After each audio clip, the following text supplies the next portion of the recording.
Alhamdulillah, Bismillah, wa salatu wa salam ala Rasulillah, amma ba'd.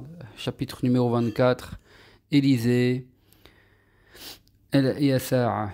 Le Très-Haut l'a mentionné avec les prophètes dans la sourate Al-An'am, wa Ismaïl, wa Yasa'a, wa Yunus, wa Lut, wa kullun fazalna ala al-alamin. Il y eut de même Ismaïl, Élisée, Yunus et l'autre. Chacun, nous l'avons favorisé sur les mondes. Et dans la sourate Sad, وَاذْكُرْ إِسْمَعِيلَ وَالْيَسَعَ وَذُو الْكِفْلِ وَكُلٌّ مِّنَ الْأَخْيَارِ. Évoque aussi Ismaïl, donc Élisée et Dhul Kifl, tous font partie des élus. Après Élias, il y eut Al-Yasa'a. Que le salut soit sur eux.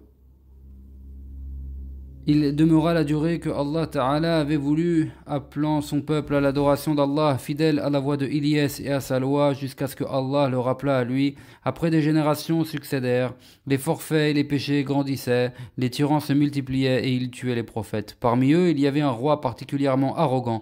On dit que c'est celui-ci à qui Dhul Kifl, donc l'homme garant, garantit le paradis s'il se repentait à Allah et revenait sur ses actes, d'où son nom.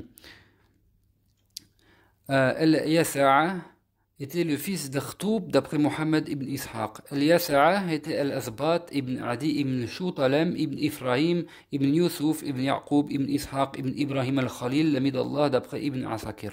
On a dit aussi qu'il était le cousin paternel d'Ilyas, le prophète. Il s'était caché avec lui au Jebel Qasyoun, fuyant le roi de Baalbek. Il revint par la suite avec lui dans cette ville. Ilyas, avant d'être élevé au ciel, le désigna comme successeur sur son peuple. Après lui, Allah en a fait ensuite un prophète. Ça c'est rapporté d'après Abd al-Mun'im ibn Idris ibn Sinan, d'après son père, d'après Wahb ibn Munabbih. Certains ont dit qu'Al-Asbat résidait à Benias, sur le littoral de la Syrie. Et nous avions mentionné l'histoire de Dhul Kifl après celle de Ayoub, car on dit qu'il était le fils de Ayoub.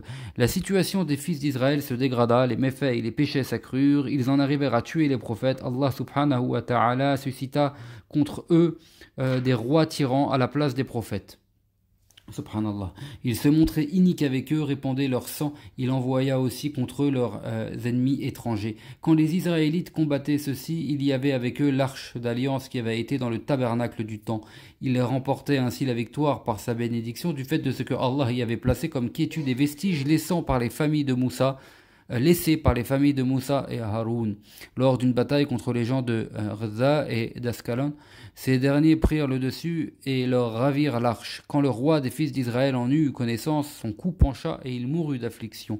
Les Hébreux restèrent alors comme des moutons sans berger. Allah leur envoya un prophète du nom de Shamuil, donc Samuel.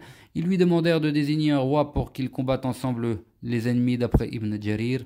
Il s'est produit ensuite ce que Allah Ta'ala a mentionné dans son livre et que nous allons évoquer. Ibn Jarir précise: il y a eu entre le décès de Josué, donc Yusha' ibn Nun, et l'envoi par Allah de Samuel ibn Baal, donc Shamuil, 460 ans. Il cite ensuite dans le détail la liste des rois les ayant gouvernés avec leur nom.